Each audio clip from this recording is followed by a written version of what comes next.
Hi everyone, my name is Sydney. Welcome back to my channel.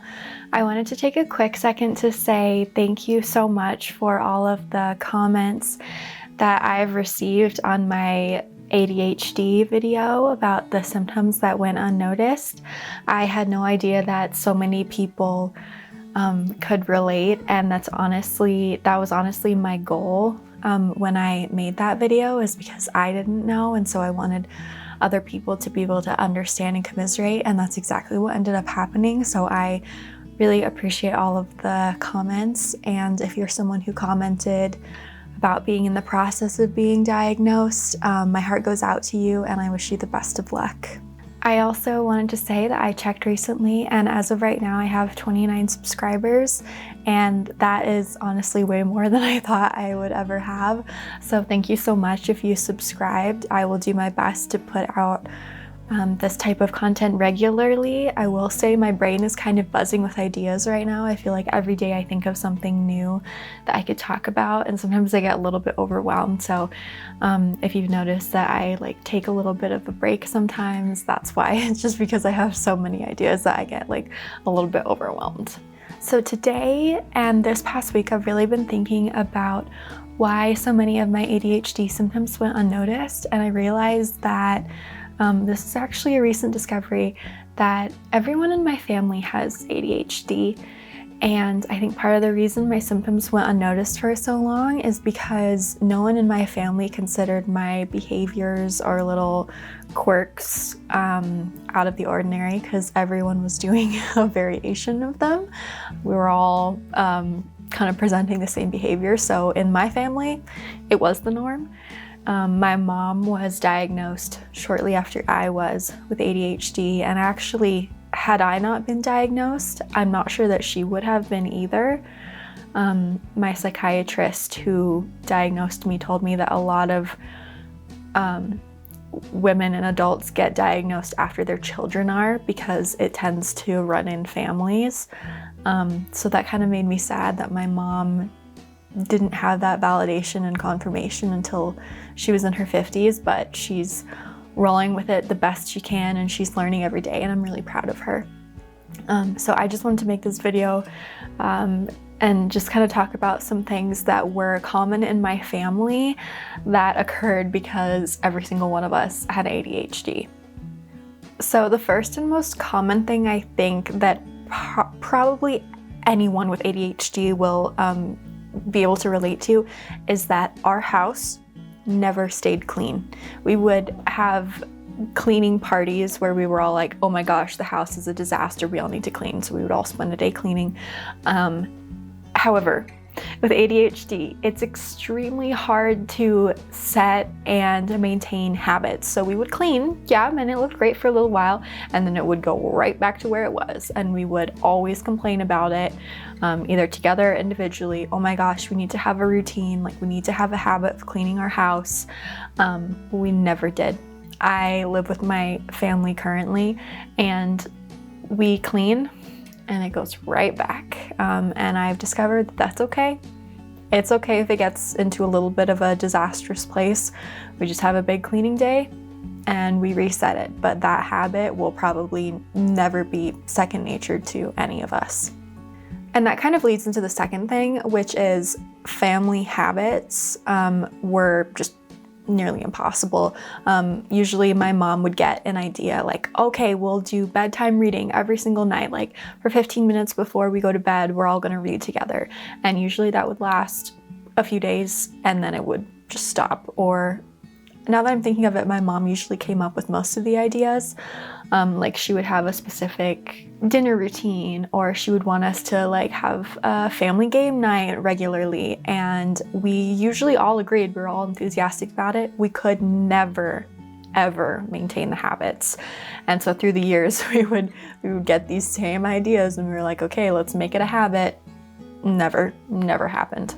So this is something that I think goes unnoticed, as a lot of emotional dysregulation symptoms of ADHD do, but it's that the moods in my family were so up and down so much of the time, particularly with my brother and I, throughout our lives.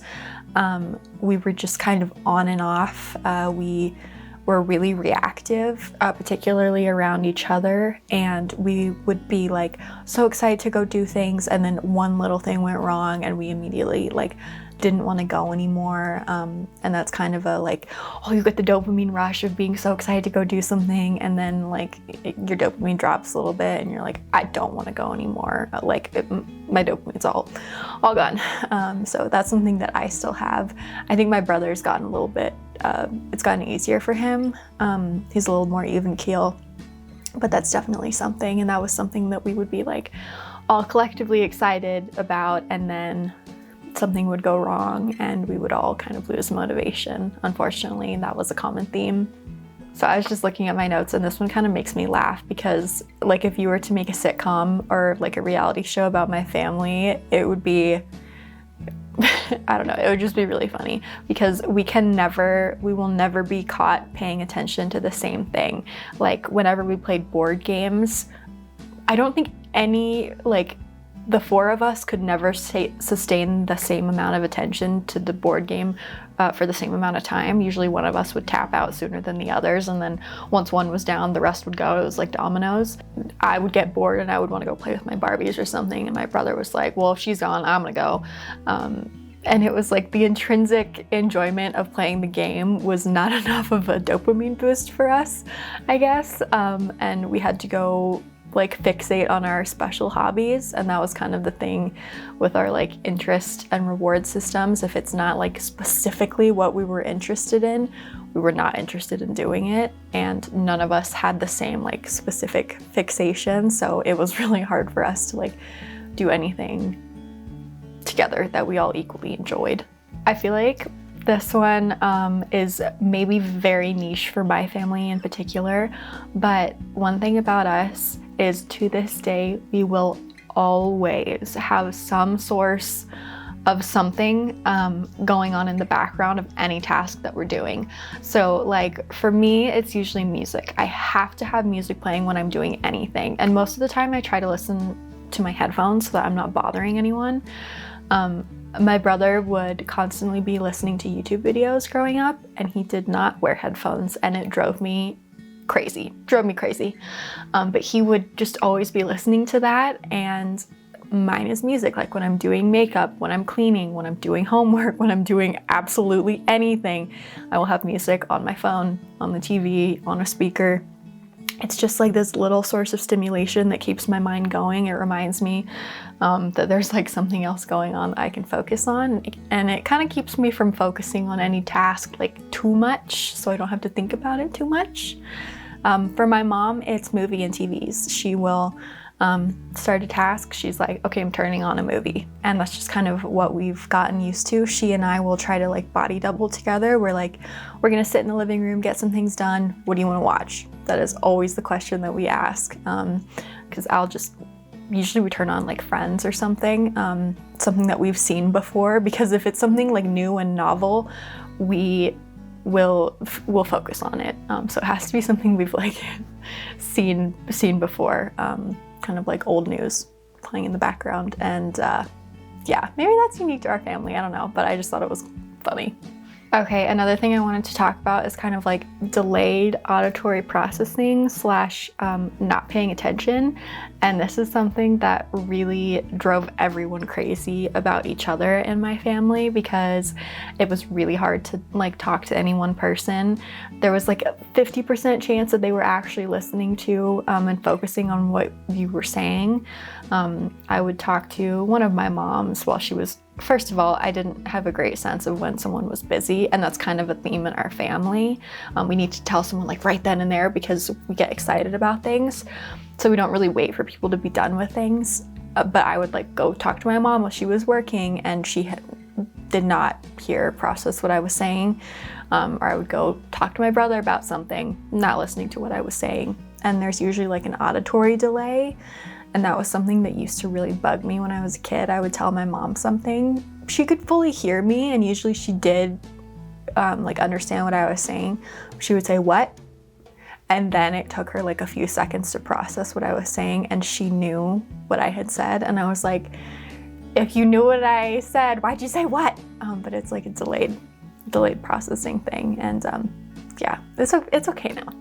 So yeah, those were just a few of the things. I think mostly the like different interests, and like not being able to focus, having a hard time focusing, really were like the common denominators. Now that I'm thinking of it, most of my family has had non-traditional educational paths as well, just with college. And I'm realizing now that we're all neurodivergent, and that probably played a little bit of a role in our different educational experiences. I wonder like what my mom's college experience would have been like if she'd been diagnosed, and if accommodations were like around and prevalent when she was in college, because I would not have survived college without accommodations. So it's a little bit bittersweet, like, oh, I can connect the dots, that's why I do those things. But then it's like, oh, I wish my parents had been able to get a little bit more help when they were younger. But yeah, those are some of the common things that I've noticed. And yeah, if you've noticed anything in your family, or I don't know, siblings, parents, or even just with yourself, I'd love to hear about it. I think it's so cool when people share their kind of different stories about the same thing. So yeah, let me know if there's any other different types of videos you want to see, and I really appreciate all of the support and comments, and I will be back with another video as soon as I can. Thank you.